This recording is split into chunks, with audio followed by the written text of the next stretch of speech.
cuestión de la obligatoriedad del derecho, y esta cuestión de la obligatoriedad del derecho está signada, como dije en clases anteriores también, por esa discusión que se produce en el siglo XVIII, siglo XIX, una disputa entre los partidarios de la teoría del derecho natural y los partidarios de la nueva actitud que en ese momento estaba asomando en el mundo jurídico, que es la que llamamos en líneas generales positivismo.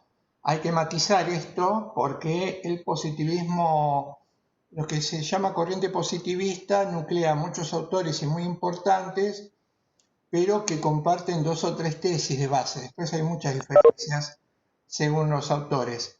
Esto hay que aclararlo porque a punto de investigar, hacer referencia, el positivismo no es nada más que una o dos cuestiones, ni es solamente Kelsen, que es el que se suele, el más emblemático, pero tampoco lo son John Austin, Hart, Bentham y algunos autores contemporáneos.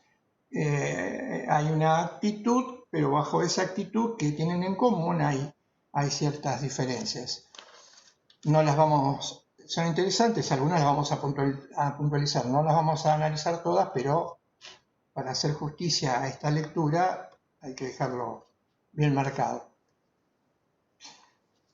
Nosotros dijimos en la clase anterior, siguiendo el texto, que el derecho es obligatorio o vinculatorio por su pertenencia al orden de lo moral. Dice en una frase en el texto el autor que el valor del derecho es simplemente el valor que le incorpora o le insufla o le agrega el mundo de lo moral, la fórmula de derecho sería un simple reflejo. La propuesta jurídica es valiosa porque hay algo que está incorporado en la propuesta jurídica que lo supera, lo trasciende y que le da ese carácter esencial. Y la discusión es que algunos niegan que esto sea posible porque desconocen la posibilidad de un mundo moral y la recusan totalmente, como sería alguna lectura escéptica, y hay quienes, si bien admiten la posibilidad de un mundo de lo moral, este no tendría relevancia en el plano del conocimiento, no sería científico y por lo tanto tendría que descartárselo como parte del estudio del fenómeno jurídico. Para darle peso a nuestra lectura, entonces necesariamente tenemos que responder a ciertos desafíos como toda propuesta. Estos desafíos implican primero, y son los que me voy a detener ahora en esta parte del curso, la fundamentación de la posibilidad de la existencia de un mundo de lo moral. Esto es lo primero que hay que hacer. Hay que mostrar, voy a hacer hincapié en esta expresión, mostrar la realidad, la relevancia del mundo de lo moral. En segundo lugar, la posibilidad, porque con esto no alcanzaría, de acceder a ese mundo de lo moral. Para que esto sea válido hay que dejar en claro, o tiene que quedar en claro, que cualquier ser humano tiene o puede acceder a este mundo de lo moral.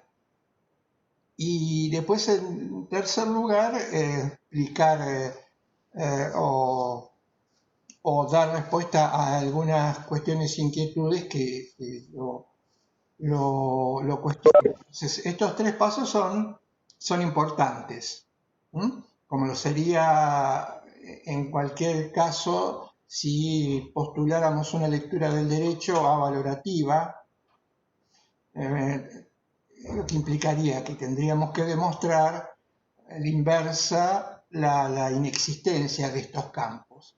En la discusión de ideas, en las teorías, en los puntos de vista, siempre se plantean estas 3 cuestiones, lo que podríamos denominar una cuestión ontológica, la realidad de aquello que pretendemos defender, una cuestión epistemológica que sería cómo llegamos a conocer eso que decimos que existe, y una tercera cuestión, que es una cuestión, si se quiere, metodológica, de cómo trasladamos o cómo llevamos esto que defendemos como lectura al ámbito de la realidad. Vamos a empezar entonces con una fenomenología, podríamos denominar una fenomenología de lo moral, es decir, mostrar cómo en el plano de la realidad empírica, óntica en sentido filosófico, óntica de la experiencia, de la vida y la existencia cotidiana, aparece este mundo en el cual decimos nosotros, se va a apoyar necesariamente el derecho. Y el ejemplo más claro, lo más rápido y si se quiere contundente es decir que lo primero que se aparece, lo primero que se ve es la valoración moral. Es un hecho innegable como parte de la existencia humana, como parte de la realidad, que los seres humanos constantemente estamos valorando. El valorar implica juzgar. ¿Qué es lo que juzgamos? Juzgamos las acciones de los demás. Esto también podríamos denominarlo con una terminología como la que utiliza Remy Quan, un pensador al que hemos estado haciendo referencia, entrecomillado por ahí más moderna, diríamos, el ser humano está constantemente criticando. ¿Qué significa que está constantemente criticando? Está enjuiciando lo que acontece, lo fáctico, a la luz o sobre la base de ciertas normas o criterios. Esto es lo que podemos denominar como valoración moral. Pero esta valoración moral, ¿sobre qué se hace? Es evidente que no podemos juzgar, salvo que estemos jugando en un sentido figurado, no podríamos juzgar un fenómeno climático.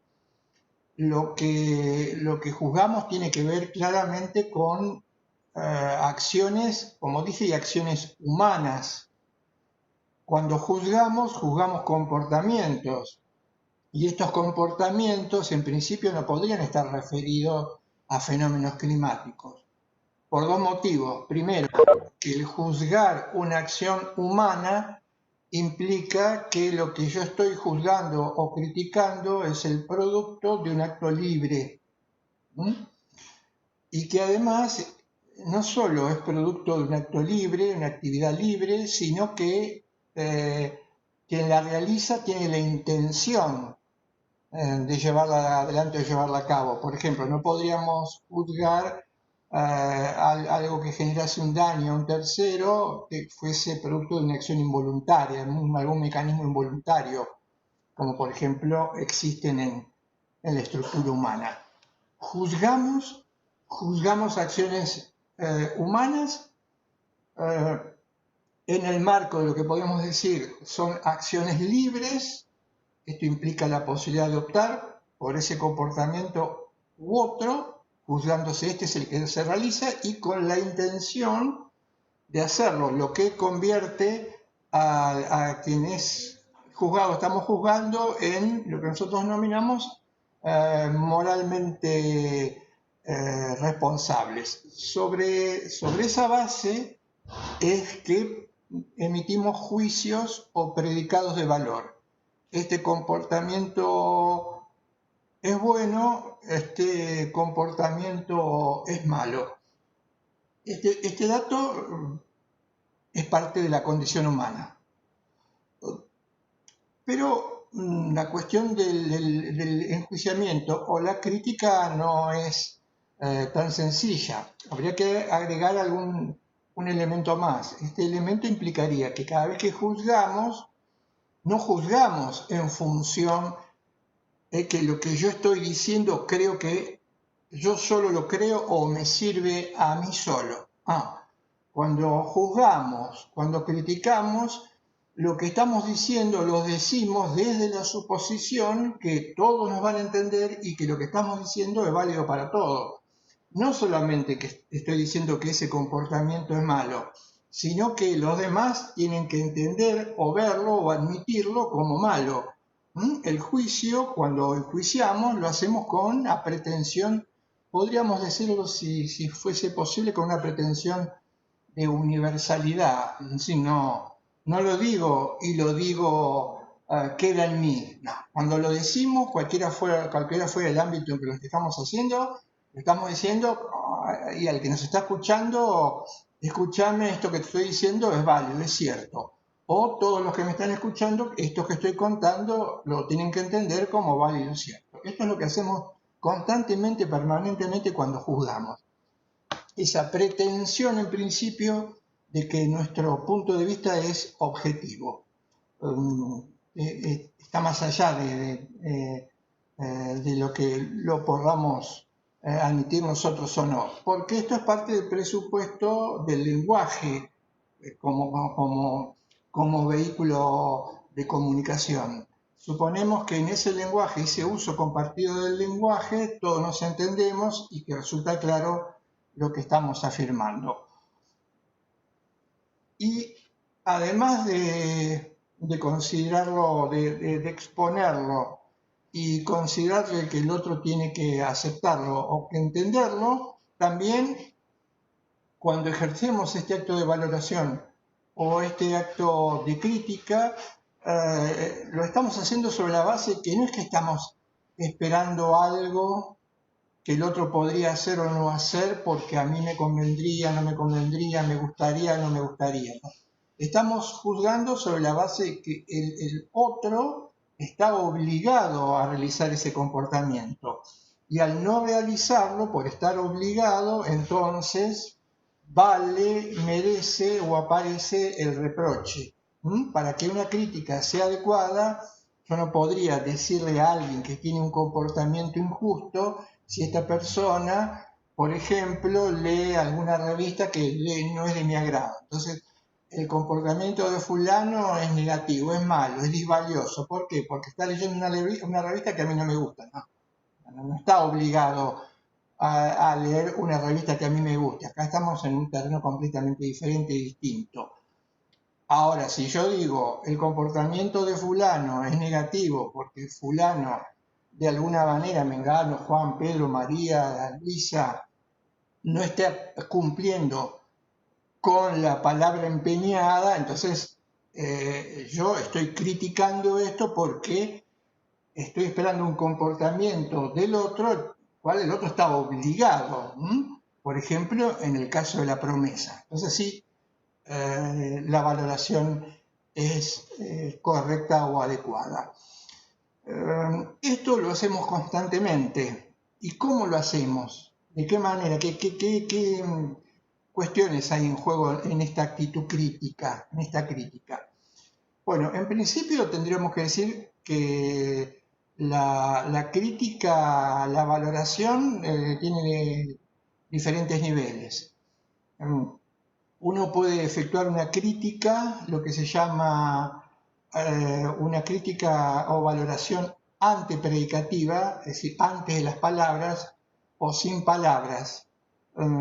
¿Qué quiero decir con ante o sin palabras? Tal vez yo tenga clara conciencia de alguna manera, por ejemplo, que la conducta que estoy reprochando en el otro hacia mí no es una conducta debida, pero tenga muchas dificultades al momento de expresarla, no solo verbalmente, al momento de encontrar los conceptos con que expresarla, sino al momento de poder escribirla.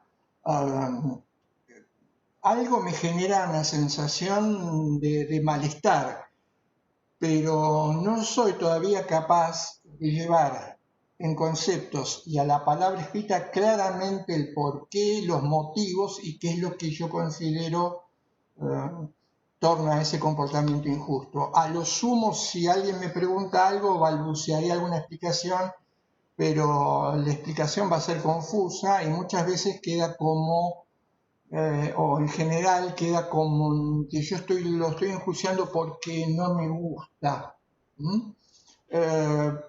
¿Esto por qué? Esto se llama crítica antepredicativa. ¿Esto por qué? Porque nosotros tenemos que hacer consciente eso que percibimos. La manera de hacerlo consciente, ponerlo a la luz para luego generar una posterior reflexión, implica pasar de sentir algo como valioso o disvalioso a tener conciencia y a reflexionar mediante el uso de la palabra sobre aquello que me genera una aceptación por ser valioso o un rechazo por ser disvalioso. En términos de filosofía, en términos jurídicos, diríamos, todos nosotros, todos los seres humanos tenemos un sentimiento de lo que es correcto o incorrecto, o de lo justo o de lo injusto. Pero este sentimiento tiene que llevarse luego al plano de la conciencia. La conciencia implica que yo soy capaz de expresar, como dije hoy, a través de conceptos claramente lo que sentí al considerarme debidamente tratado o maltratado. Este segundo paso es fundamental, es esencial en la actividad humana, por dos motivos. Acá ya tendríamos la crítica predicativa. Dos motivos. Primero, que una crítica predicativa es mucho más fuerte, mucho más consistente que un reclamo o una crítica o un enjuiciamiento que luego no puede ser debidamente expresado en palabras. Esto es lo que uno puede ver, tal vez algunos tengamos mayor o menores recuerdos, o puede percibirse en las sensaciones de agrado o desagrado de las chicas o los chicos cuando están en sus primeros años de vida y cuando no son tratados debidamente. Sería un exceso por una cuestión de falta de madurez, de falta de conocimiento, pedirle a algún chico o una chica, más allá de que lo manifiestan, porque la crítica antepredicativa se manifiesta de diferentes formas, además, en última instancia, de forma hablada, que nos digan que realmente son actitudes corporales, emocionales, cara de disgusto, llanto, lo más habitual, cuando no son tratados como deberían ser tratados. Pero esto sí ya lo podemos exigir, deberíamos exigirlo, y aclaro, no es ni automático ni natural. Cuando los seres humanos crecemos y maduramos, sería llevar esa crítica al plano de lo consciente, para que sea conocida y entendida por los demás. Acá es donde va a quedar, acá es donde va a adquirir muchísima más fuerza, ¿no? Sobre todo si es una crítica que apunta al carácter disvalioso de un acto o de una estructura. Un reclamo pataleando y gritando, llorando ante una estructura injusta que es posible y emocionalmente explicable, no agrega nada para intentar desmontar esa estructura. Si yo no explico, no utilizo palabras y muestro claramente para que los demás entiendan por qué esa estructura está generando daños que se pueden manifestar emocionalmente hablando. En este segundo caso sí, la situación de hecho se puede llegar a modificar. En la primera no pasa más como en el caso de las rabietas de los chicos, que a veces tomamos como rabieta en un sentido emocional. Y para que el ejemplo no se tome como artificioso y se vea que yo estoy marcando acá algo que es parte de la condición humana.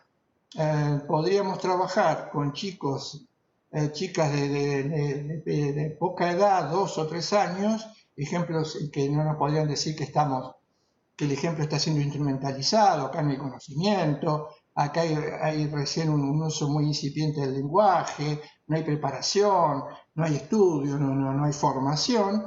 Les hagamos hacer alguna tarea recreativa, que es pintar brevemente, pinturitas, y que quien cumple el objetivo de dibujar un animalito cuya foto está en un pupitre, tendrá como premio alguna golosina y algunas figuritas.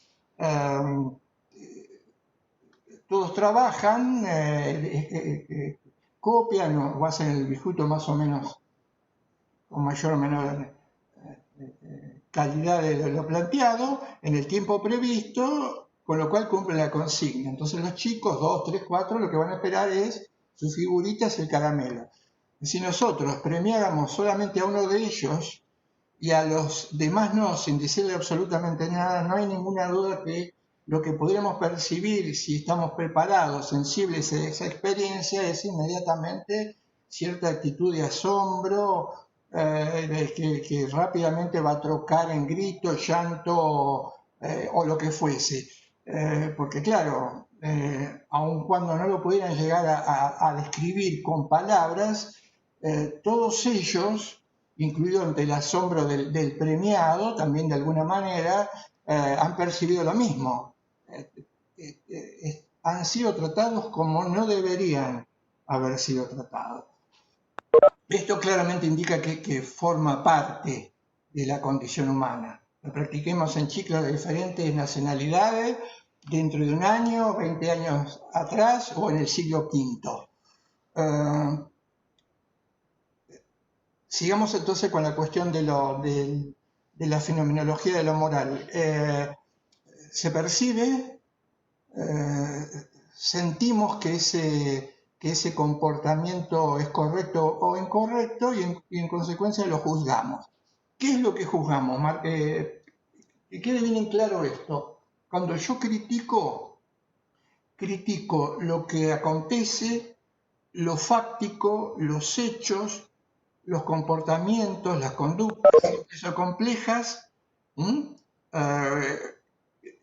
y esto necesariamente implica que lo conozco, que tengo que verlo, tengo que percibirlo, no puedo juzgar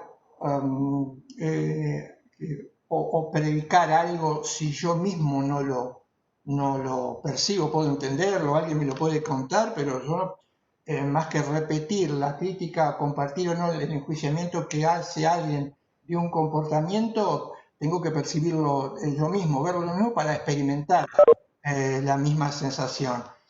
Y se hace sobre la base de un modelo, una norma.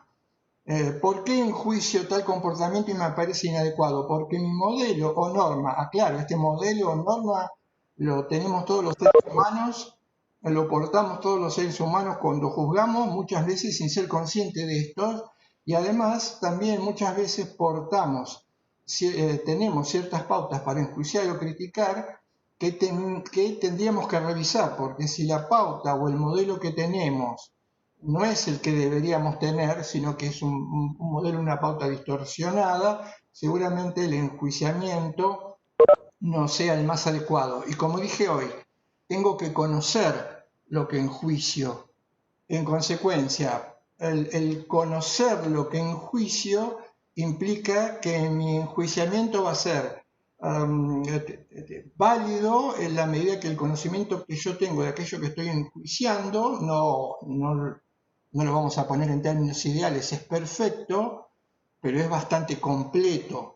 Por ejemplo, si yo desconozco porque no tengo ninguna preparación al respecto sobre cómo se monta una estructura que conduce la electricidad en una obra, no puedo enjuiciar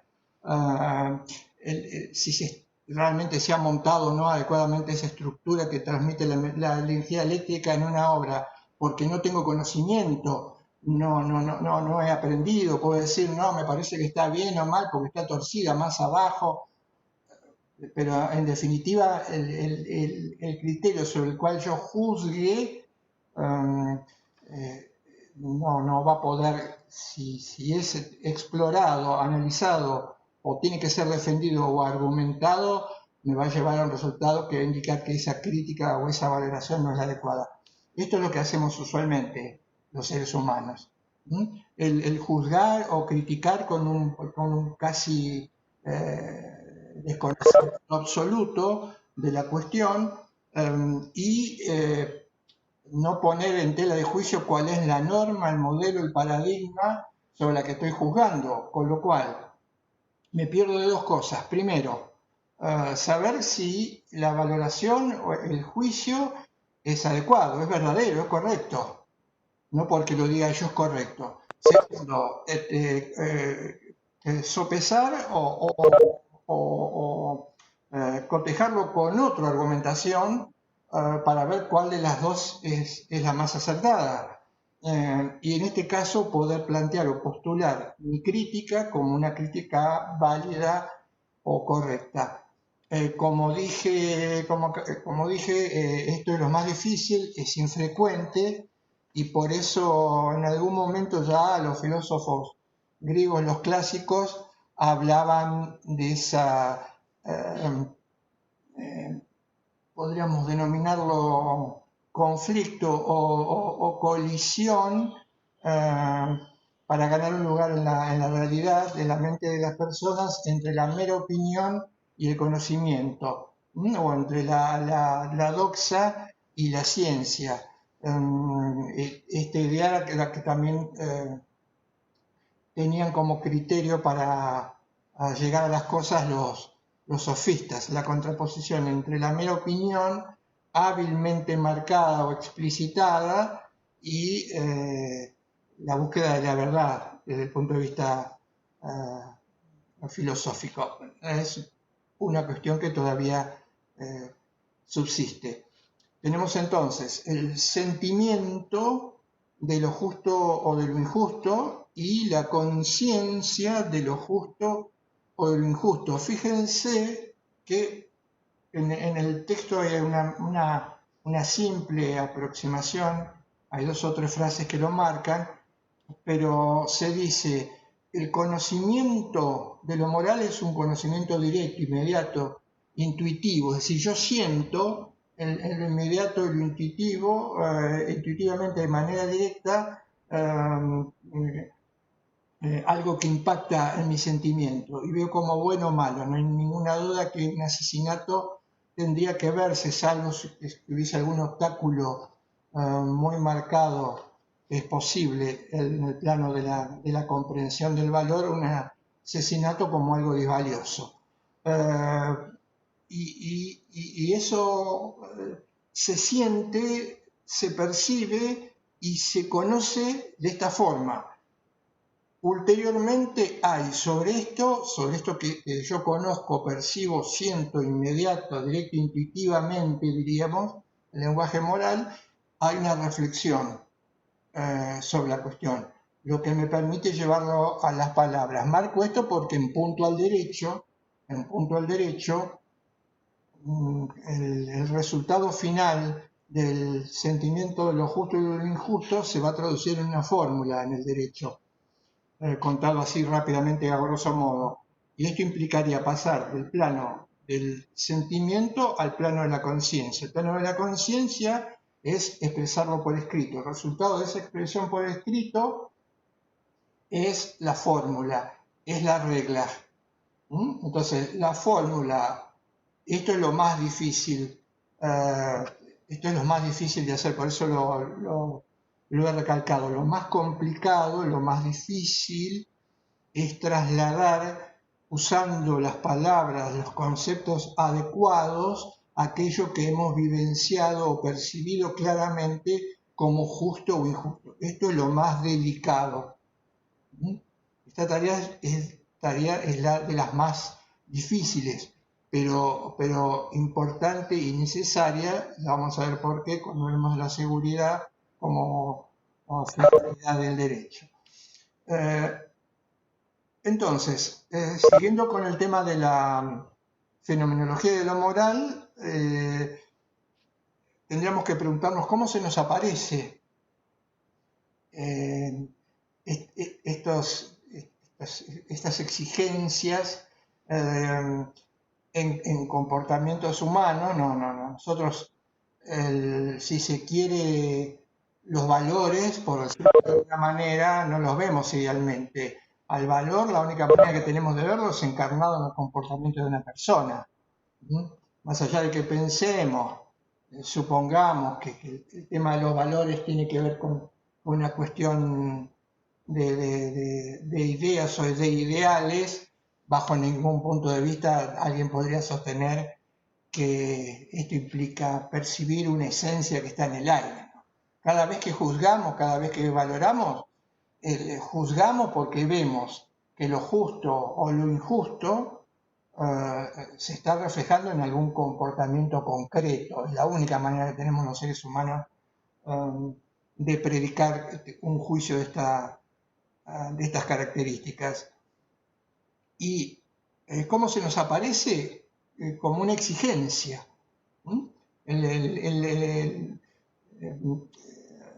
Una situación injusta se nos aparece como una exigencia, un deber. Eso no puede ser admitido, eso no debe ocurrir. O a la inversa, desde el punto de vista positivo, esta exigencia me indica que si la percibo y la entiendo, tengo que realizarla. Es una exigencia incondicionada. Ahí aparece el deber, lo que nosotros denominaríamos el auténtico deber. Ese comportamiento me impulsa a darle una respuesta positiva.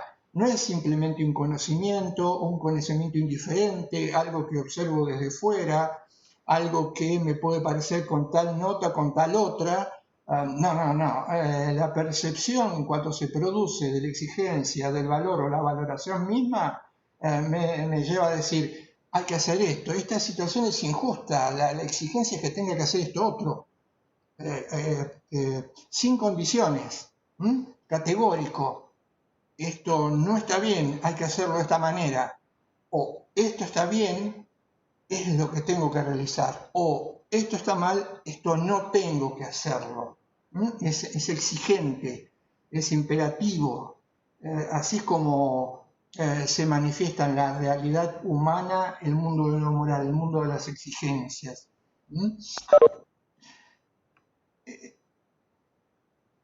Y tendríamos que explicando cómo accedemos a esta realidad, o qué es esta realidad, cómo accedemos, mediante una percepción, diría, vía sentimental, intuitiva, emocional. Este es el camino presente como cualidad presente en todos los seres humanos, y el carácter de la validez de este conocimiento. Es un conocimiento que es una mezcla, el conocimiento moral es una mezcla de una percepción sentimental, un sentimiento y un conocimiento de lo que es esta exigencia. Hay una mezcla de factores que aparecen en la percepción o la comprensión de lo moral. De ahí va a venir el tema de la validez de lo moral. El problema más difícil, o la cuestión más discutida, o lo más frecuente, es no tanto el escepticismo, que muchas veces puede ser contrario en sí mismo, predicar algo que no existe, pero pretender que tenga validez. En consecuencia, digo algo que no existe, que no es posible, que pueda existir, pero al mismo tiempo estoy intentando hacerle ver al otro que lo que yo estoy diciendo sí es verdadero. Digo, no es verdadero lo moral, no es cierto lo moral, pero al mismo tiempo estoy tratando de convencer de que puede ser verdad, o que es verdad lo que yo le digo al otro, de que no es verdad lo moral. Esta es la crítica más fuerte o más frecuente que se hace a las lecturas escépticas en tema de verdad y en tema de valores. La que está más extendida como modus, como hábito de comportamiento, es el relativismo. ¿Qué es el relativismo? El relativismo es el que dice que admitimos que haya un mundo moral, un mundo de valores, pero este mundo moral o este mundo de valores no tiene un carácter objetivo. Hay tantos mundos morales como personas puede haber, es decir, todo depende del lugar o con el cristal con que se mire. Esto se llama relativismo.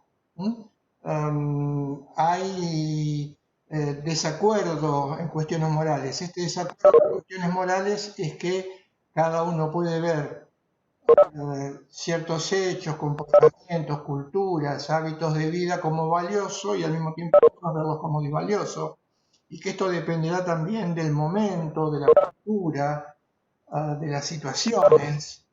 En definitiva, no hay posibilidad de convertir a lo moral en algo que pueda tener o tenga relevancia respecto del derecho, sobre todo si nos acercamos al derecho, pretendemos acercarnos desde un punto de vista científico. Este es, por ejemplo, esencialmente la lectura que sobre las cuestiones éticas o morales tienen los positivistas. Fundamentalmente es clara esta lectura en Kelsen, ya la vamos a ver con detalle cuando Kelsen habla sobre la justicia, pero él dice claramente que cada uno puede tener una percepción de lo justo, pero esta percepción de lo justo es parecido al gusto como manera de percibir los sabores en la realidad.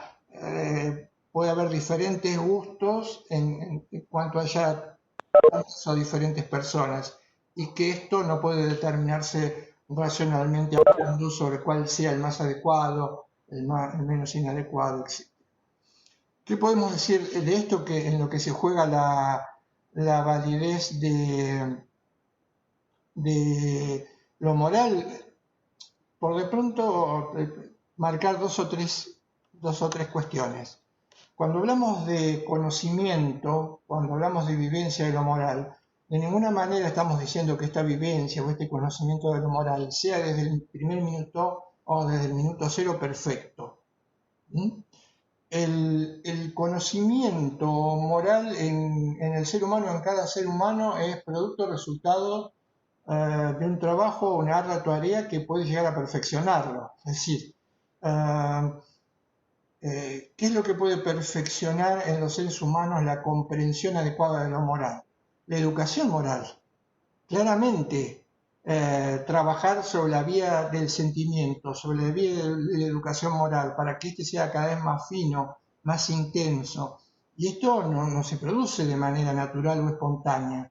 Esto requiere trabajo. Por eso, por ejemplo, si nos formamos en el derecho, la facultad debería ayudar o coadyuvar a que los alumnos pasen de una percepción de alguna manera estándar sobre lo que puede ser lo justo o lo injusto a un perfeccionamiento. Este perfeccionamiento implicaría que puedan pensar y escribir y trasladar a las palabras aquella percepción de lo justo o lo injusto que tienen o han tenido hasta ese momento y puedan mejorarla.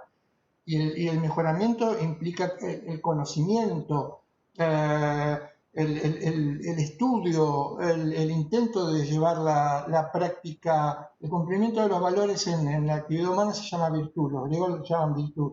Es el hábito que se produce a consecuencia de que uno responde de manera adecuada a las exigencias morales. Toda una formación en el abogado que debería llevarlo a mejorar su posibilidad de no solo sentirlo justo, sino de poder expresarlo. Esto sería importantísimo en un punto de los legisladores. Si nos ponemos a pensar en operadores jurídicos, y además esto iría de alguna forma a reforzar la calidad de la ley. Esto es contado en términos de lo que debería ser, en términos ideales o lo que hay que propender. El sentimiento moral es un sentimiento que se puede educar, que se puede afinar, como dices el texto, que se puede mejorar, pero que además tiene necesariamente una importante serie de obstáculos que se presentan al momento de, como cuando queremos pensar adecuadamente, hay obstáculos que se interponen en este pensar adecuadamente o claramente y la posibilidad de acceder a la verdad. Acuérdense del ejemplo del reduccionismo. No es que postulamos una capacidad de conocer en el hombre y que automáticamente el hombre conoce adecuadamente, no. Tenemos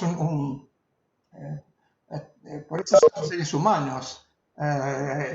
limitados y finitos. Tenemos un enorme obstáculo que muchas veces vemos, otras veces nos vemos, otras veces hacemos como que no está y otras veces nunca nos damos cuenta, pero que envicia, anula, disminuye o arruina toda pretensión de verdad o de justicia en aquello que estamos haciendo, que es, como dije recién, el reduccionismo. Esto también acontece en el plano de la percepción de lo justo y lo injusto. Diría, ¿qué podríamos decir respecto del relativismo? El relativismo tiene parte de un dato cierto, parte de algo que es cierto. Tal vez esto sea lo único que tiene de cierto una lectura relativista, que es, y esto mucho más con el avance de las ciencias reconstructivas, espirituales, la etnografía, los instrumentos que el hombre ha generado con su evolución para analizar culturas anteriores, y es cierto, se perciben diferencias al momento de valorar entre todas las culturas y en una misma cultura a través del tiempo. Esto es innegable, no hay ninguna duda que es así. Uno puede percibir en nuestra propia cultura, por definirla de alguna manera, si quieren, occidental, enormes diferencias entre la percepción que ocurría en siglos atrás y lo que puede ocurrir hoy. Y también podríamos verla respecto de culturas diferentes.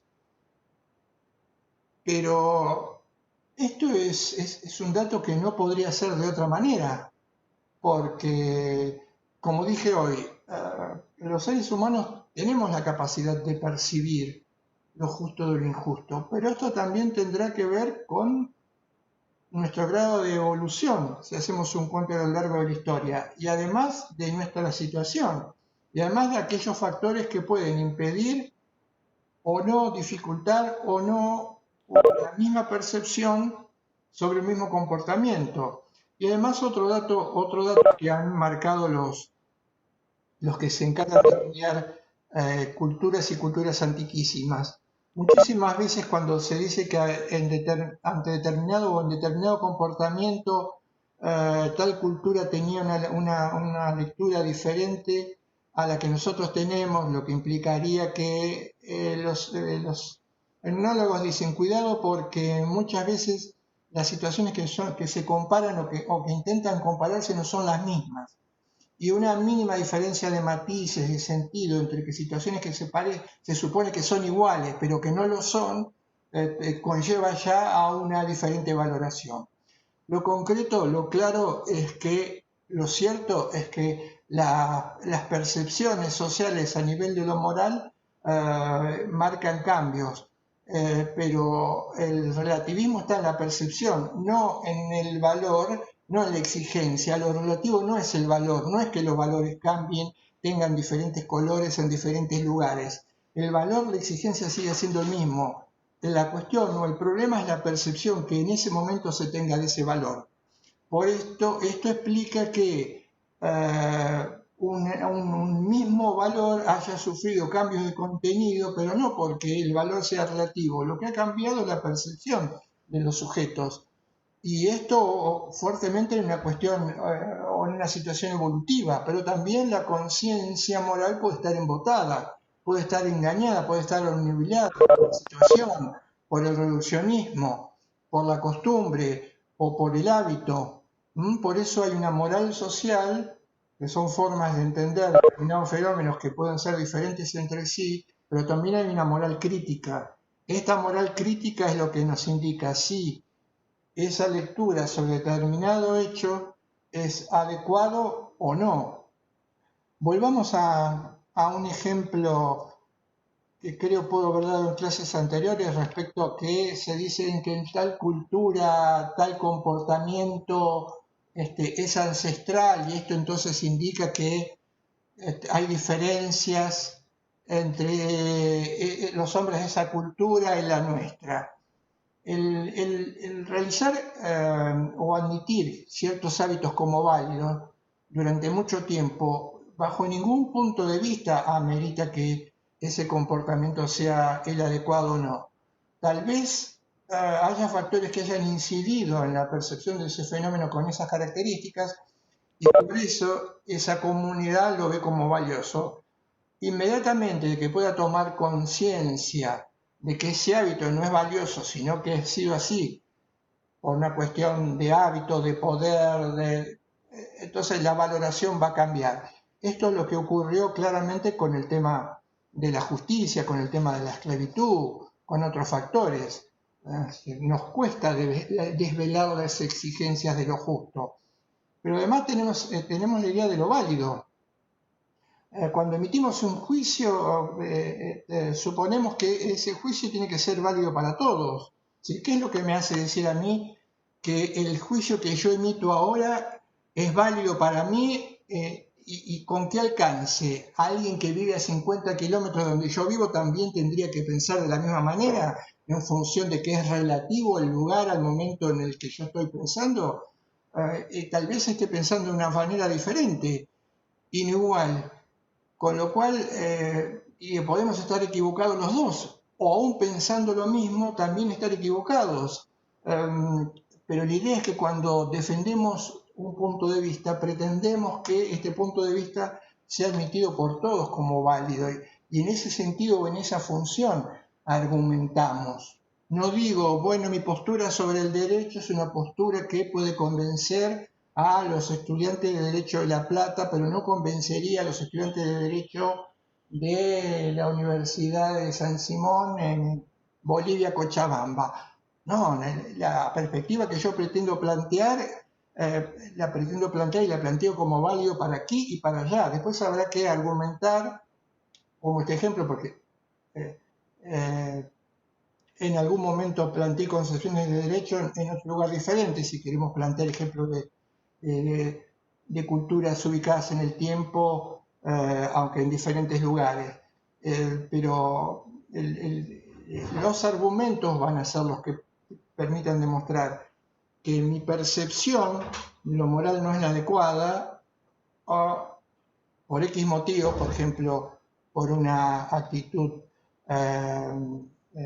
reductiva o un embotamiento de la percepción de lo justo. Lo que hace el poder muchas veces es, ante una situación injusta, es tratar de naturalizarla. Entonces, cuando esta situación injusta se naturaliza vía poder, vía propaganda ideológica, los sujetos terminan admitiendo, entre comillas, que tal comportamiento es el adecuado. Y esto porque están siendo presas de una distorsión, una ideología que nubla la capacidad de entender y que convierte algo que es contingente o relativo en una cuestión absoluta. Estos factores tienen que ser tenidos en cuenta y son los factores que podrían explicar las diferencias. Las diferencias en las percepciones son genuinas. Puede haber diferencias o desacuerdos de alguna forma genuina en las percepciones, pero estas diferencias pueden zanjarse en función de los argumentos, y cuando lo que se discute sobre algo tiene argumentos que son tan relevantes a aquellos que están discutiendo, evidentemente hay alguna postura que está más cerca de la verdad y otra menos. Y eso es lo que nos cuesta muchas veces a los seres humanos. Tenemos lecturas que suponemos que son lecturas absolutas, son parciales, son ideológicas, y nos cuesta aceptar que otra lectura u otro punto de vista en la confrontación de argumentos queda mejor parado que nuestra lectura. Entonces la rechazamos. Las diferencias pueden existir, pero el acceso a lo justo con criterio válido para cualquier ser humano es posible de ser alcanzado por las personas. Pero en la medida en que lo hagan o lo hagamos a partir de una actitud dialógica, podemos tener parte podemos tener parte o percibir parte de lo verdadero moralmente hablando, y tal vez otra parte de lo verdadero moralmente hablando que no vemos claramente pueda ser aportado con aquel que estamos dialogando, argumentando o contraponiendo puntos de vista. Y fijémonos, en este momento se me ocurre un ejemplo que lo pongo a consideración. Supongamos que digamos, no, la valoración del papel de la mujer tiene que ver con la cultura, entonces este valor es relativo y hay culturas que le dan un papel a la mujer que nosotros no le damos. Y se diga entonces, en función de que esta cultura es diferente a la nuestra y por lo tanto tiene que tener un valor relativo, podemos considerar la lapidación de la mujer o de los órganos genitales de la mujer como un dato culturalmente válido en tal lado y aceptado por todos en tal lado. Entonces esto marcaría la relatividad del punto de vista de esa cultura y de la nuestra, que hoy considera a la mujer y consideraría en cualquier ser humano, no solamente a la mujer, como la ablación de los órganos genitales algo absolutamente disvalioso, contrario a la dignidad humana. Tendremos que ver cómo son las estructuras de la cultura, de esa cultura. Seguramente lo que encontremos es en esa cultura algo marcadamente, lo que podríamos llamar algo marcadamente patriarcal y machista, elevado a la potencia a lo que serían nuestras culturas, que también son marcadamente patriarcales y machistas. Entonces, en ese grado de comprensión, en ese grado de evolución moral a la que todavía no se ha superado, no se ha salido de allí, se ve marcadamente la preponderancia del hombre, se ve marcadamente la preponderancia del patriarca, se ve preponderantemente la idea de estructuras de gobierno que son de poder y no democrática. Entenderíamos por qué la diferencia. Lo que no habilitaría maneras de mirar algo de forma diferente en lo valioso, sino una manera distorsionada o equivocada por determinados motivos. Siendo entonces esto así, diríamos, este mundo de lo moral es el que nosotros consideramos fundamental o necesario para atender el mundo del derecho. Por eso Negri dice que, y esto también hay que entenderlo bien, dice el derecho es parte del mundo de lo moral. No estamos equiparando lo moral o la moralidad con lo jurídico. Es como un subconjunto, es parte del mundo de lo moral. Una parte mínima o elemental, porque hay exigencias morales, las más altas exigencias morales desbordan completamente, dice él, la posibilidad de incorporarlas en una regla o en una fórmula. Entonces, cuidado, es parte del mundo de lo moral. Y vamos a ver o vamos a recuperar por qué es importantísimo ese mundo de lo moral. Porque este mundo de lo moral es el que nos va a permitir entender, explicar, justificar o fundamentar la obligatoriedad del derecho. Recuerden, una cosa es la explicación de un comportamiento humano o de comportamientos humanos, y otra cosa es la justificación. Cuando hablamos de explicación, ¿cuáles son los factores o las razones que explican el comportamiento? ¿Se acuerdan del ejemplo que había dado en la última clase? Por los cuales Otelo mató a Desdémona. ¿Qué fue lo que lo motivó? Fueron hechos o estados psicológicos que denominaríamos celos. ¿Qué es lo que explica la muerte de una mujer? Por un varón en esta circunstancia? ¿Qué es lo que lo explica? Un hecho, un estado psicológico. Celos patológicos en Otelo respecto de Desdémona, lo que explicaría la causalidad del comportamiento que llevó al rechazo, a la denigración y a la muerte.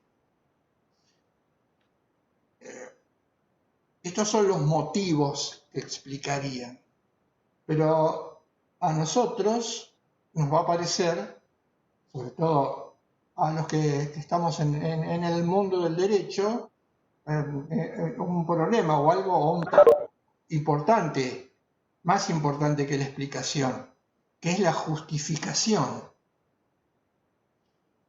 ¿Qué implica la justificación?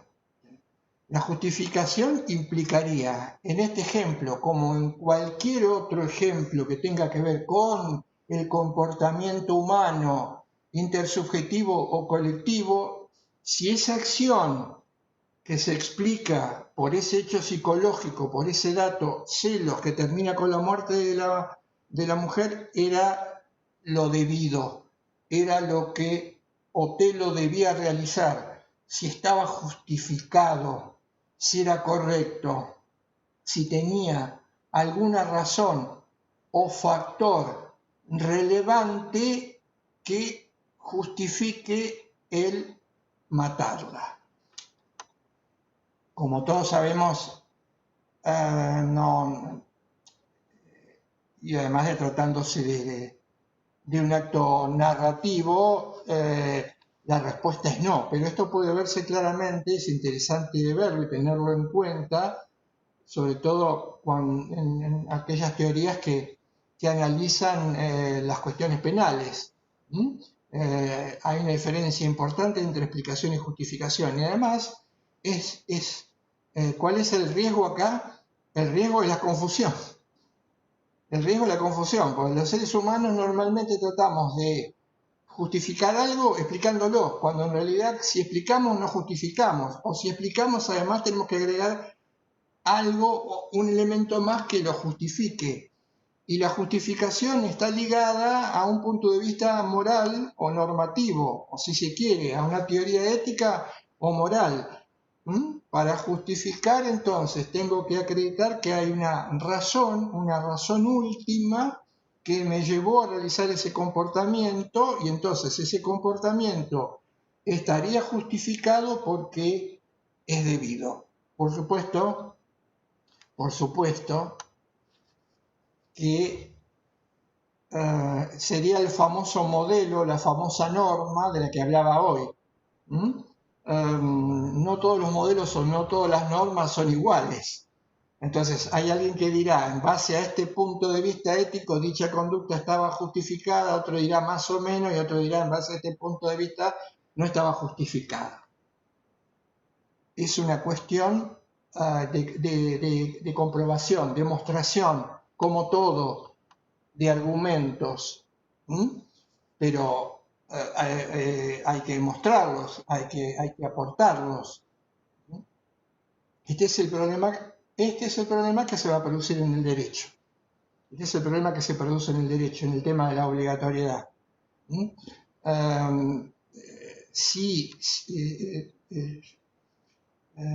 Yo no fundamento el deber que genera la existencia del derecho a través de sus fórmulas o modos de posición, no tengo nada en mis manos, no tengo derecho. Pero en el intento de fundamentar la obligatoriedad, es decir, que hay algún elemento relevante que me lleva a obedecer o cumplir lo del derecho, puedo utilizar o usar mecanismos o herramientas equivocadas, como por ejemplo apelar a hechos. Acuérdense que en la clase anterior les marqué, era un dato importante, que podría frustrar cualquier razonamiento, no solamente desde el punto de vista lógico, sino desde el punto de vista normativo. Yo no puedo derivar el es, o no puedo llegar al deber del es. No puedo de un hecho derivar un deber, una exigencia. Del mundo del es no puedo llegar al mundo del deber ser. Esto es lo que se llama la falacia naturalista, por el autor que la denominó así, que se llamó David Hume, que fue un filósofo escocés de la modernidad. De que algo sea, no puede derivarse que deba ser. Pongamos un ejemplo, manejémonos con ejemplos sencillos. Del hecho de que todas las personas estacionen los autos en la puerta de mi casa, frente al portón, y este hecho lleve muchos meses, no significa que deban poder estacionar los autos tapándome el portón e impidiéndome el acceso al garaje. Así esto se haga durante un día, 3 días, un mes o 20 años. Falta para llegar a eso una premisa normativa que convierta ese hecho, estacionar el auto de manera indebida, en algo posible, en algo debido. Esto ustedes tienen, por supuesto, y ya lo pueden hacer en el estadio de conocimiento o preparación que tienen, trasladarlo al ámbito del derecho. Y tienen que trasladarlo al ámbito, necesariamente tienen que trasladarlo al ámbito del derecho. ¿Cómo trabaja entonces, teniendo en cuenta esto, el derecho? Por eso les subí el material,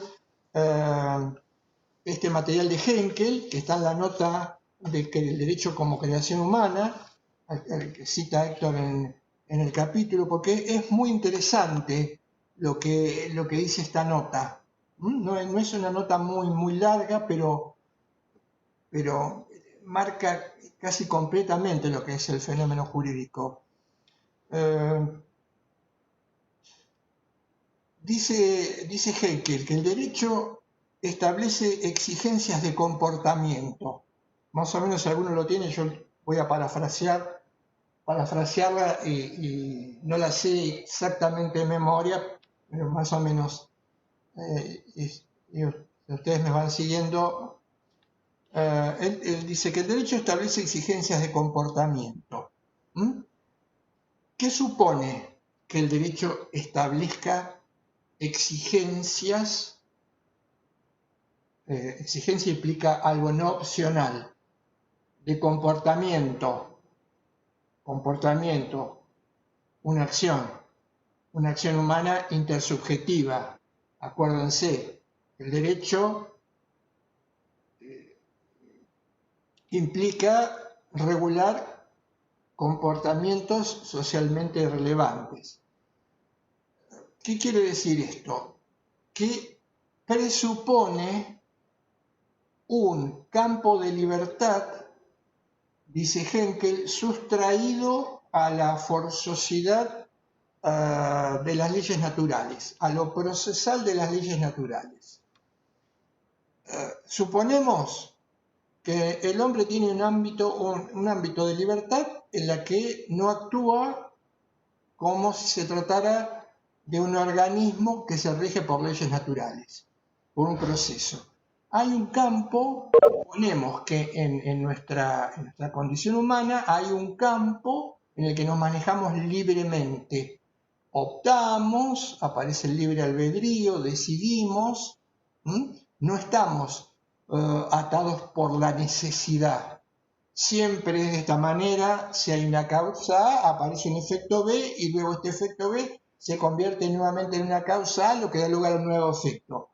Y no habría libertad. Suponemos en el hombre un ámbito de libertad. El autor dice, este rasgo es importantísimo para entender la realidad del derecho, pero no alcanza con eso.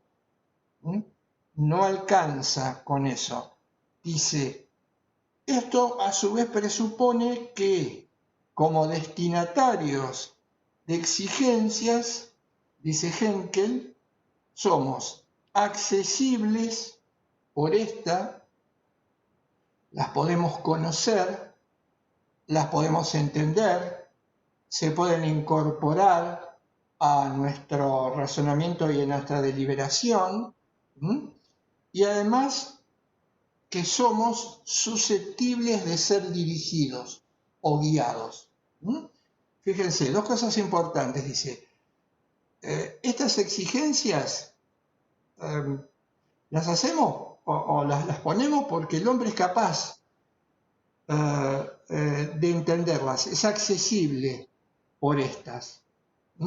No es como alguien que solo sabe hablar castellano y hablamos en mandarín. Imposible de acceder a esto. Y además susceptible de ser guiado. El derecho presupone que esta exigencia de comportamiento la puede entender el destinatario y puede ser guiado. ¿Qué implicaría que puede ser guiado? Que puede ser guiado es que tiene capacidad de aprender, de entender el sentido y el significado de lo que se le pide. Para que algo me guíe, yo tengo que entender qué es lo que tengo que hacer, hacia dónde tengo que apuntar y darme cuenta que lo que se me pide es tal cosa. Tengo que ser capaz de aprender, de entender el significado y el sentido de lo que se me exige. Esto va a implicar, entre otras cosas, que lo que se me exige sea razonable. Voy a poner un ejemplo que después tal vez repita en alguna otra oportunidad. Quiero desarrollarme como ser humano y sería irrazonable que alguien me diga que para esto tengo que practicar en mi casa tratando de caminar sobre las manos y no sobre los pies. Es incomprensible, es irrazonable, no puedo entender el significado y el sentido. ¿Cómo se conecta esto con mi propio desarrollo, con mi propio devenir? Porque es fundamental, tengo que entender qué es lo que se me exige, porque no se me está pidiendo a través del derecho, si tenés ganas, podés hacer esto, y si no tenés ganas, podés hacer aquello. No, se me está diciendo, debes hacer tal cosa. Y además que seamos capaces de guiar o poner en marcha esta exigencia a través de nuestra voluntad, que nos motive, que ese comportamiento que se nos exige nos motive. Lo entendemos y decimos sí, lo vamos a realizar, tenemos que realizarlo. Por supuesto, seleccionemos de entre todas las posibilidades, exigencias o reglas del sistema jurídico aquellas que nos parecen son las más importantes, las más necesarias, las que tienen que ver con lo que yo hago. Y esto implicaría que yo acepto esas exigencias. Las acepto porque las entiendo, las comprendo, porque me motivan y en consecuencia decido realizarlas. Selecciono cuál tengo que realizar ahora, cuál tengo que posponer de entre varias reglas, cuál es la que me resulta aplicable. Fíjense que acá tenemos en una apretada síntesis todo el mecanismo de creación y elaboración del derecho. Porque, ¿qué decía al comienzo? Supone en el ser humano un ámbito de libertad sustraído a las leyes de la necesidad. ¿Qué supone el derecho? Supone que el hombre puede corresponder a las exigencias desde una respuesta libre. el derecho no está promoviendo algo que tenga que ocurrir sí o sí de una manera determinada, hay una necesidad. No, es una opción que tiene que ver con una percepción de ciertas exigencias que deben llevarse a lo social, pero por otro lado, que es capaz de responder adecuadamente.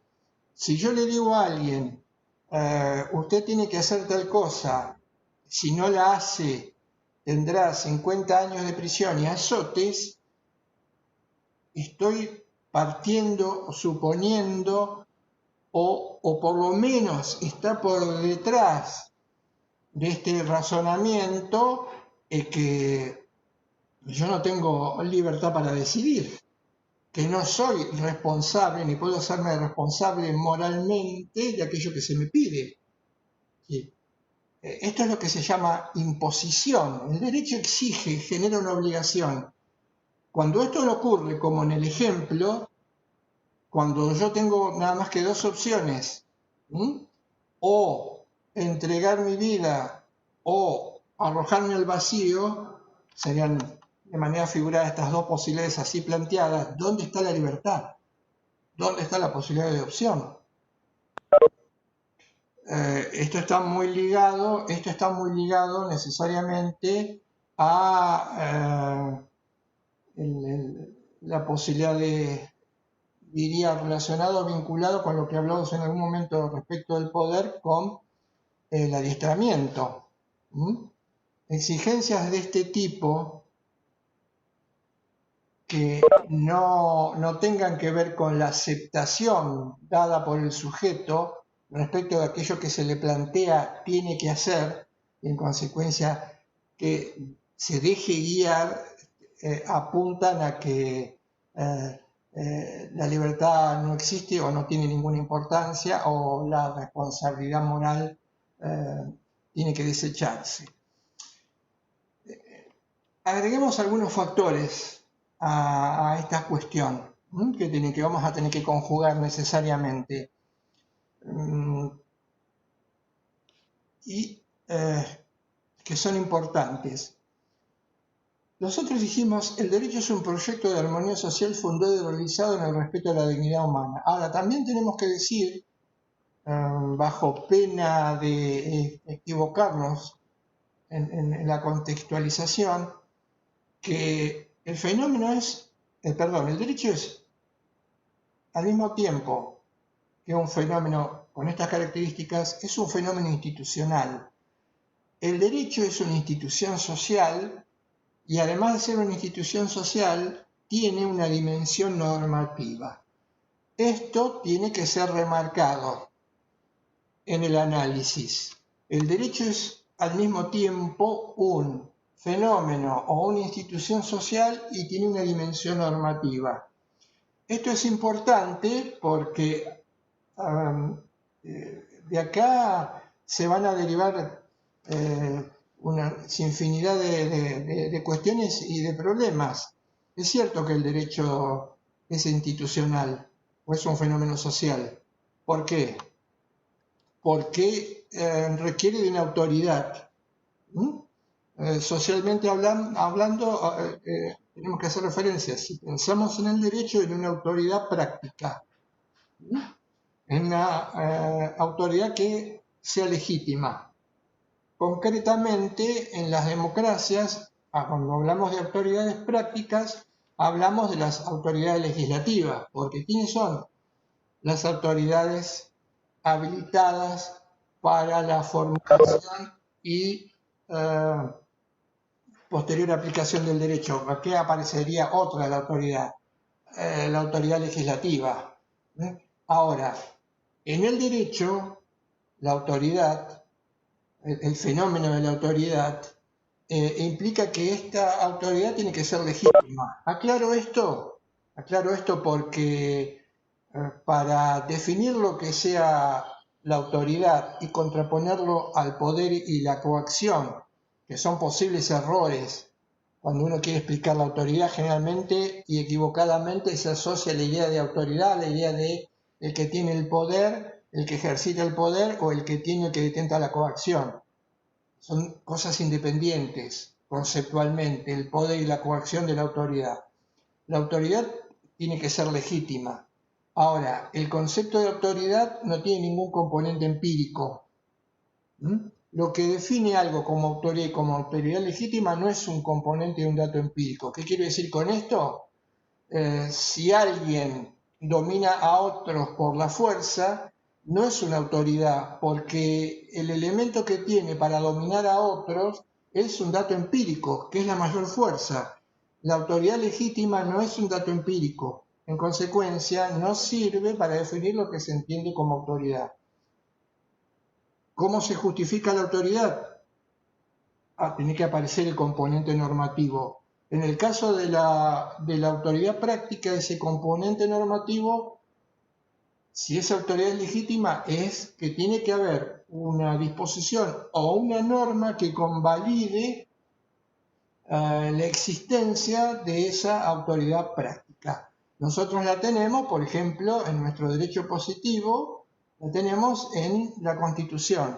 La Constitución es la norma que habilita la legitimidad de la autoridad legislativa. Es la que normativamente lo inviste de la facultad de formular normas jurídicas. Y esto tendría que ver con cómo entendemos un sistema jurídico. Ustedes saben, un sistema jurídico implica, en nuestro caso, y similar en otros países o otras culturas, un sistema jurídico está conformado por una primera norma, que es la primera norma, la primera constitución. De la primera constitución y hacia abajo se desprenden otras normas que se derivan de esta primera constitución y que además permiten o facultan, ya que hay una escala de normas, una gradación normativa, que a su vez surjan otras normas que van a tener validez en territorio determinado. Esto es lo que se llama la famosa estructura jerárquica normativa, positivamente la primera constitución y de allí hacia abajo. Hay normas originarias y normas derivadas.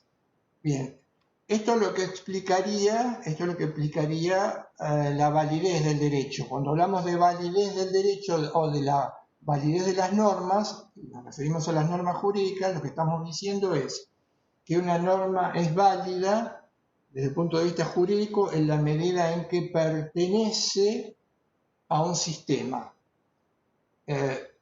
Existe como tal y pertenece a ese sistema, ¿por qué?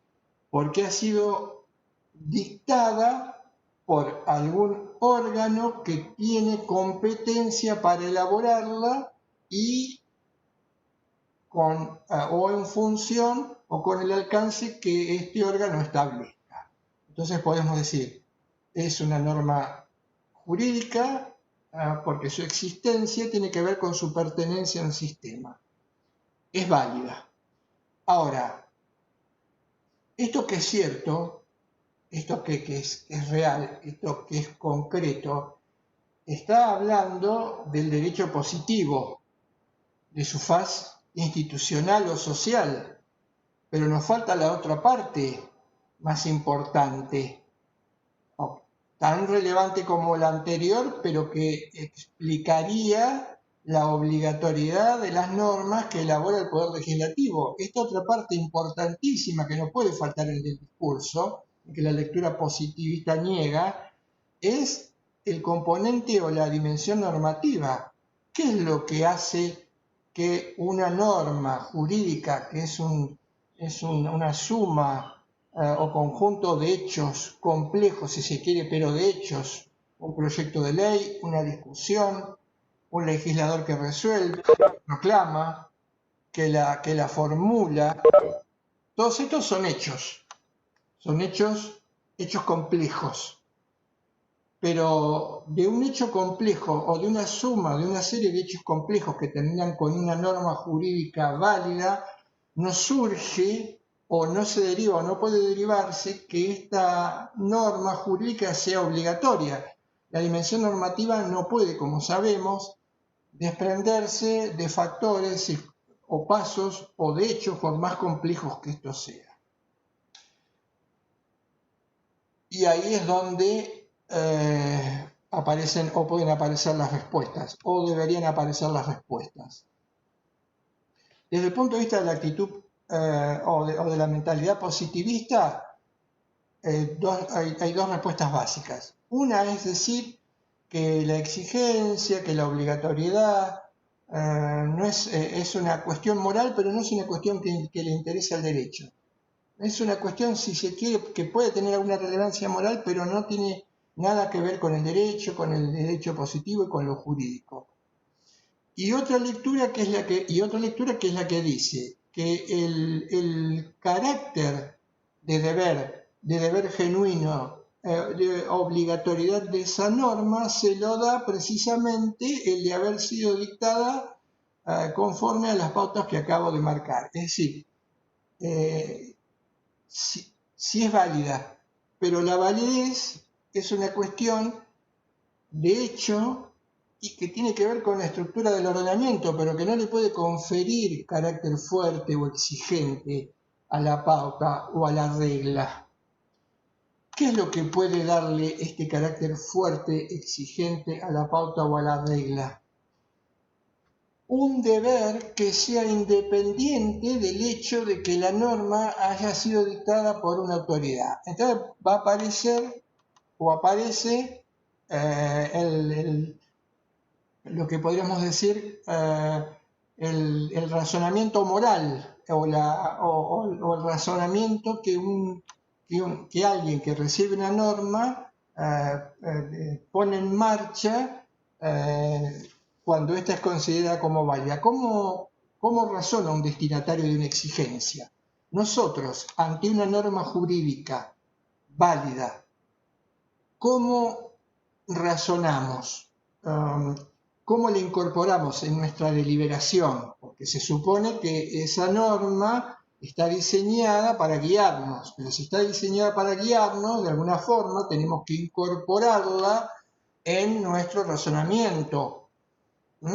Cuando nosotros nos movemos en nuestra existencia cotidiana, en nuestra vida, deliberamos cuando tenemos que hacer algo, no, si conviene hacer esto, conviene hacer aquello. Y en general todos los seres humanos nos movemos en base a una serie de motivaciones que tienen que ver con lo que se llaman razones prudenciales. Las razones prudenciales están ligadas a los deseos. Y los deseos tienen que ver con nuestros intereses, con nuestros objetivos, con nuestras necesidades. Todo esto se llama razones prudenciales. ¿Se acuerdan cuando hablamos de la perspectiva individualista y decíamos que la lectura individualista implicaba una exacerbación de los intereses de cada sujeto, de sus intereses particulares? Estas son las razones prudenciales. Pero claro, aparece el derecho. ¿Y cuál es la característica que tiene el derecho? La característica que tiene el derecho es que nos exige algo que seguramente no va a estar de la mano de nuestros intereses, puntos de vista, gustos, objetivos particulares, deseos, ¿no? El derecho está más allá de las razones prudenciales, porque por algo no es una cuestión opcional. Si me conviene lo hago, si me gusta lo hago, si me favorece en algo lo hago, si no me favorece lo dejo de hacer, si tiene que ver con un objetivo particular lo cumplo, si no tiene que ver... lo que tiene que aparecer acá son razones, factores que hagan que yo me incline por el derecho, aun cuando sea consciente que muchas veces lo que el derecho me exige no se corresponde con estas razones prudenciales o puntuales o personales que yo tenga, pero como pauta de comportamiento, como factor de generación de comportamiento, prevalezca sobre las razones prudenciales. Entonces, la cuestión es esta. esa norma jurídica que a mí me exige un comportamiento debido, seguramente en alguna medida no se corresponda con mi conjunto de motivaciones puntuales, particulares o personales, pero aparezca como debida, tenga fuerza a tal punto que yo la acepte. Si la acepto, si la considero aceptable y razonable, ya la incorporo en mi razonamiento. Y al momento de deliberar, la fuerza de la exigencia de la norma jurídica no puede venir del hecho de que la haya dictado la autoridad. Porque si, como dicen muchos filósofos del derecho contemporáneos, el ejemplo ya les marqué y tal vez hagamos alguna separata lúcidamente, Juan Carlos Bayón dice: si esto es lo que me lleva a cumplir una exigencia de derecho, estamos hablando de una obediencia ciega, y la obediencia ciega nos pone en el plano, en el papel de una decisión irracional. Y esta decisión es irracional porque yo he dejado de lado un rasgo fundamental de la condición humana, que es la autonomía, es la posibilidad de decidir por el juicio propio o de decidir su propio lugar, simplemente por el hecho de que esa norma jurídica ha sido dictada por la autoridad. Esto, que es propugnado por muchas teorías, o que presupone, por ejemplo, el hecho de la obediencia desde aquel lugar en que usted tiene que cumplir la ley porque la dictó la autoridad y si no la cumple va a ser castigado, me pone a mí en el plano de la irracionalidad al momento de actuar. Entonces, lo único que podría justificar una exigencia en una regla jurídica sería la existencia en esta esto lo remarco, sería la existencia en esta de un deber independiente, un deber conceptualmente independiente del hecho de que esa norma jurídica haya sido dictada por una autoridad legítimamente o formalmente hablando, que sea una norma jurídica positivamente hablando, porque exista y pertenezca a un sistema, pero que de ninguna manera, si no es acompañada por un factor, por este deber independiente, puede convertir a ese deber, le voy a poner estas comillas como hace Nino, meramente jurídico, incida en mi razonamiento como algo que tengo o el que estoy obligado a realizar. Este es el papel de lo moral en las reglas, de las exigencias morales en las reglas.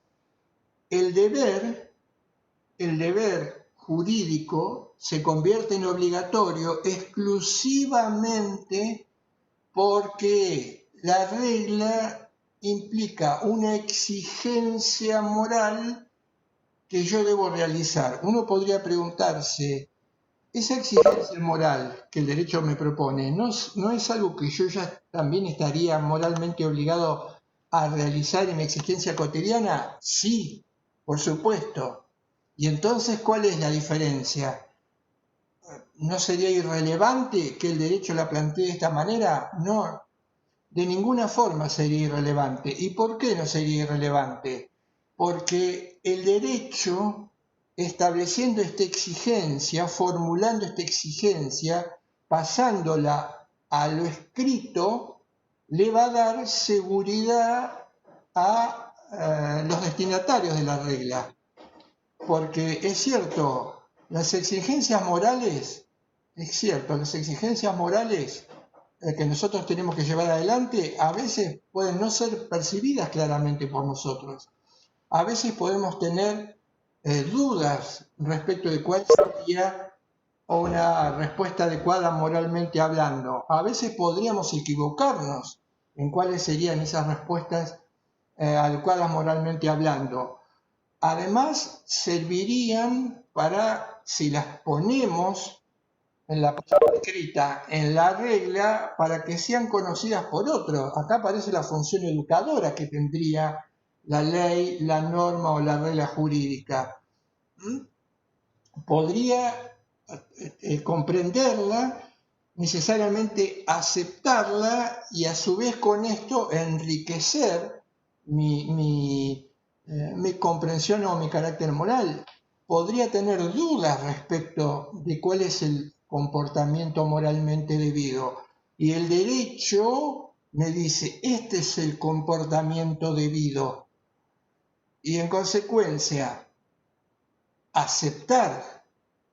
¿Qué significa aceptar el contenido? Y esto tal vez sea lo más importante, porque ¿dónde se produce el conflicto? El derecho como institución que elabora reglas y exige su comportamiento. ¿Dónde se puede producir el conflicto? El conflicto se produce en que esa regla la elabora la autoridad y yo tengo que seguirla. Ahora, como acabamos de decir, una exigencia, una regla que se sigue ciegamente porque no tiene contenido, tiene un contenido irrazonable o directamente se hace valer exclusivamente a partir de una sanción o coacción, lleva a una obediencia ciega, a un hábito, en la idea que si lo dictó la autoridad, todas las posibilidades que yo tengo de realizar otro tipo de comportamiento tienen que ser anulados, se excluye mi deliberación, aparece marcadamente como heterónimo. Y ahí puede convertirse ese seguimiento de las reglas vacío en mor del respeto a la autoridad en un comportamiento irracional, claramente irracional. Pero el seguimiento de las reglas no tiene por qué ser necesariamente irracional.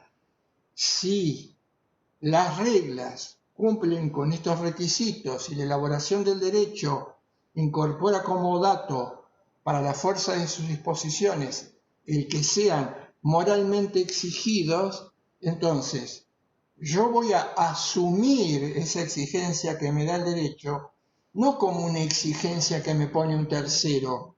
Según en líneas generales, la actitud positivista, la autoridad lo que genera en mí es que yo admita que la autoridad decida por mí mismo. La autoridad, según la lectura positivista, en la norma lo que me pide es, usted deje de lado su propio juicio y deje que la autoridad decida por usted. Apártese de su juicio, de su consideración, del peso de las razones, del contexto. Usted salga de ese lugar y haga de cuenta que el Estado asume su propia voluntad. Su voluntad es la del Estado. Entonces sí, esto es claramente heterónimo y claramente irracional. Pero si la exigencia que el derecho pone a través de sus reglas es una exigencia que yo puedo compartir porque la puedo aceptar, la puedo entender, lo que el derecho me está planteando es correcto, es moralmente válido, no es opcional, tengo que cumplirlo, tengo que realizarlo, se me aparece como algo incondicional, lo asumo, diría de una manera más sencilla, me parece que realizar esto es valioso para mí, en consecuencia ya no podríamos hablar de heteronomía. Si yo lo asumo como algo que está ligado indudablemente a mi desarrollo y a la posibilidad de convivir adecuadamente con otros, que el derecho está coordinando adecuadamente los comportamientos sociales en función a criterios que tienen normatividad moral. Entonces ya no lo voy a ver como algo heterónomo, lo voy a ver como algo que yo mismo asumo. Y de hecho, Y de hecho, es cierto, yo podría realizar esos comportamientos aun cuando el derecho no lo exigiera, o yo podría llevarlos adelante aún sin saber que el derecho los exige. Pero esto no me tiene que anular la posibilidad de que yo tenga dudas respecto a lo que tenga que hacer moralmente hablando. Desconozca lo que debería ser moralmente hablando. Como dice Negri, ahí el derecho aparece en toda su dimensión pedagógica, en toda su dimensión cuando está entendido de esta manera y está bien elaborado, ¿no? Por supuesto. Y aparece en su función concientizante, educadora. El derecho es una propuesta de educación moral, concientizante, sus exigencias se propagan. Entonces, el que duda sabe qué es lo que tiene que hacer. El que no lo sabe, aprende qué es lo que tiene que hacer. El que lo hace refuerza la idea de que está actuando de conformidad al derecho. Y en última instancia, el que actúa de una manera distinta o diferente, contraria a lo que propone el derecho, descubre que ha cruzado los límites de algo que no tendría que realizar. Entonces, sí, podemos decir que una norma jurídica, independientemente que su juridicidad tenga que ver con el procedimiento y el haber sido dictado por una autoridad legítima, ahí se convierte en obligatoria. Si nosotros eliminamos la necesidad de un deber independiente del hecho de que una norma sea dictada por la autoridad, eliminamos la posibilidad de que el derecho aparezca como un fenómeno obligatorio. Podrá sí aparecer como un fenómeno coactivo, pero ya no estamos hablando de derecho. Ya estamos hablando conceptualmente de otra cosa. No estamos hablando de derecho. Estamos hablando de poder. Y conceptualmente nosotros tenemos que aprender la diferencia o los distingos a las distinciones entre una cosa y la otra. Esta cuestión que es la que vamos a desarrollar como cierre de esta primera parte en la clase que viene, lo contado nos va a ayudar mucho para poder distinguir claramente el poder del derecho, no confundirlo, y saber que si estamos en presencia de un sistema cuyas reglas se cumplen en la medida que se cumplen exclusivamente porque los actores que la cumplen ponen en juego razones prudenciales. Una razón prudencial, por ejemplo, es el miedo al castigo. Una razón prudencial, por ejemplo, es sopesar los pros y los contras del castigo y saber o llegar a la conclusión de que si no cumplo es casi seguro que me castiguen. Pero esto es simplemente un acomodamiento externo a la norma y no tiene nada que ver con la aceptación. Como dije, esto podría explicar, sería un elemento a considerar ante el incumplimiento de las reglas, que como sociedad nos asiste marcadamente.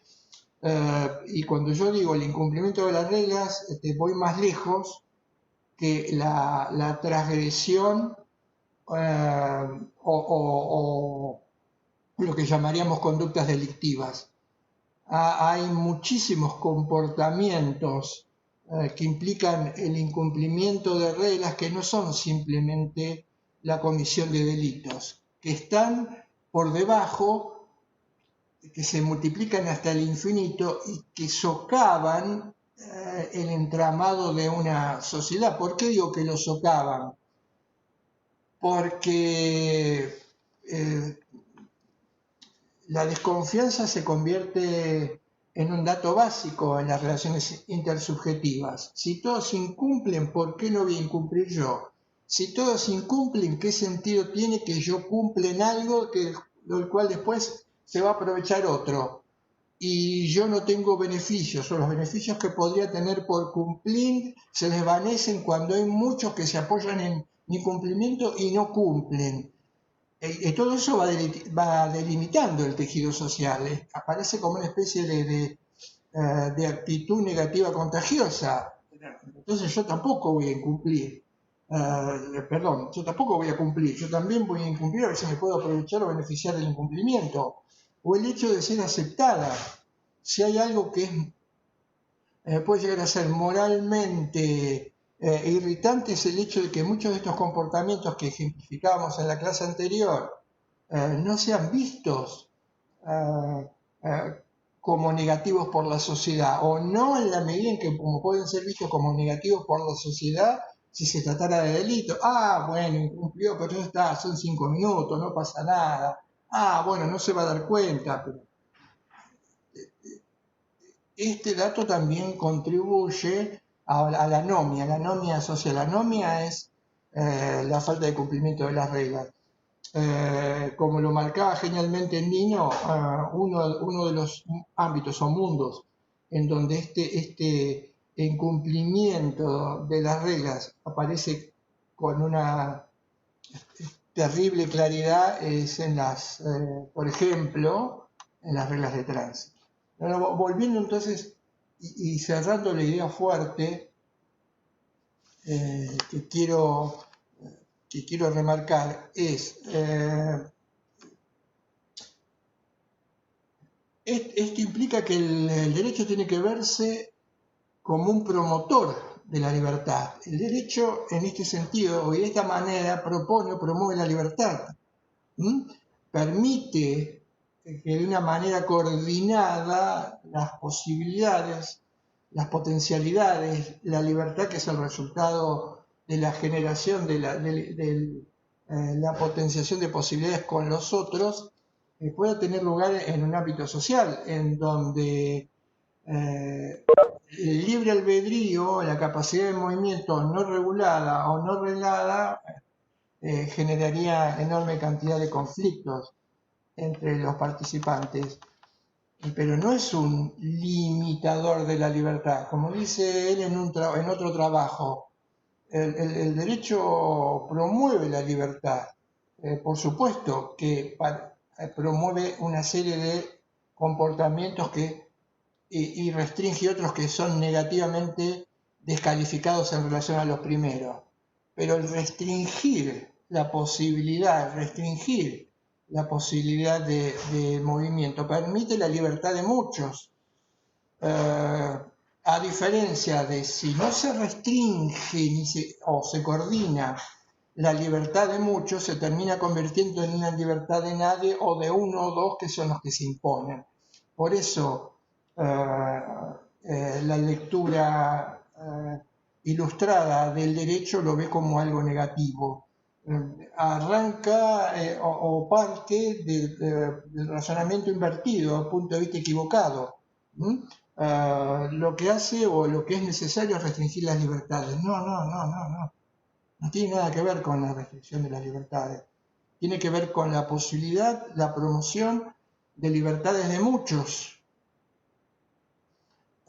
pero que tienen que coordinarse, tienen que ordenarse. Entonces, si esto se puede hacer, esto que no se puede hacer, es necesario marcarlo. ¿Por qué? Porque si yo no lo marco, después todos los que queremos hacer algo no lo vamos a poder hacer en función de que si este límite no está, hay alguien, muchos o varios que pretenden llegar al mismo objetivo de una manera descoordinada o desordenada a través del poder, y esto genera la conflictividad social. Esto es lo que ocurre en una sociedad en donde las razones prudenciales, es decir, los propios intereses, nos llevan a quebrar las reglas y a suponer que si no cumplimos, nos podemos aprovechar del cumplimiento de otro, o el no cumplir vía no pagar impuestos, lo que ustedes puedan imaginarse. Los ejemplos de la realidad son frecuentísimos. Nos va a permitir obtener un beneficio propio.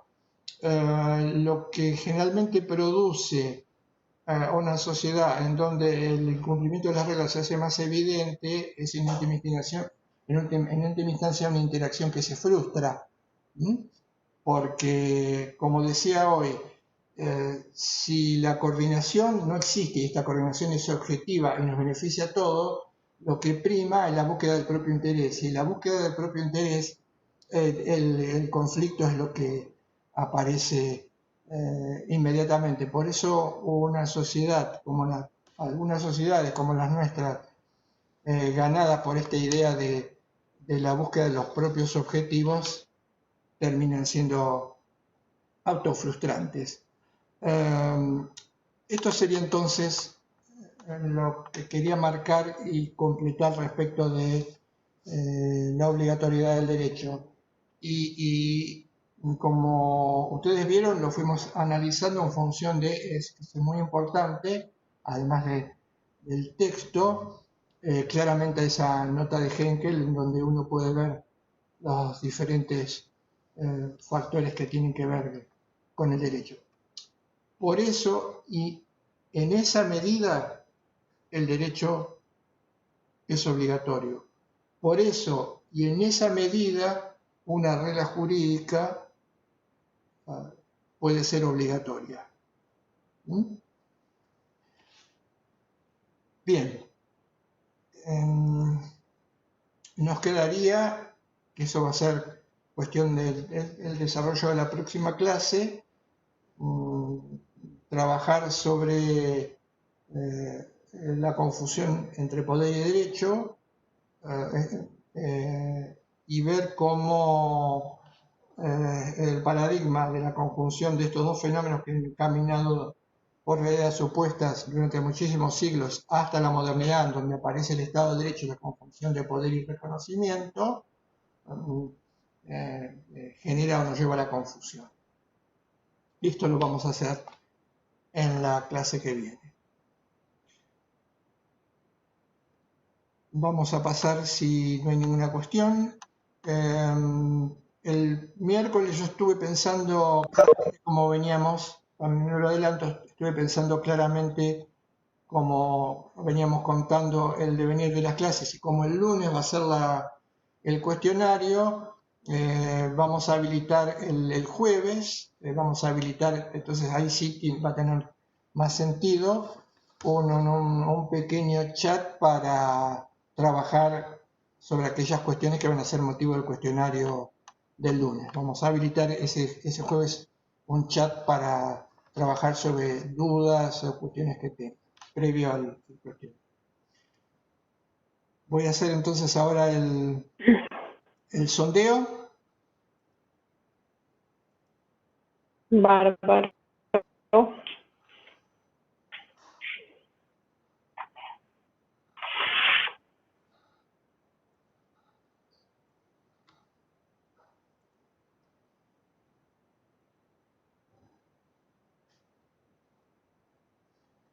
Era respuesta corta, Marina, grabar respuestas Respuesta individuales. corta. Sí, grabar respuestas individuales Sí. Y tocar opciones para que pueda Sí, en donde escribirla. dice nuevo, Sí, ahí tocó. donde dice nuevo, Ahí poner está. nombre y apellido, Perfecto, ahí estamos. aceptar y abrir sondeo. Bien. Nombre y apellido. Abrir sondeo. Sí, Ahí se abrió. ahí empezó el sondeo. Por favor, pongan su nombre y apellido. Bueno, mañana ya trabajamos sobre el tema del lunes, Marina. Perfecto, genial. El miércoles me va a quedar este tema para cerrar el bloque y pero ya vamos preparando y trabajando para el lunes. Sí, bárbaro.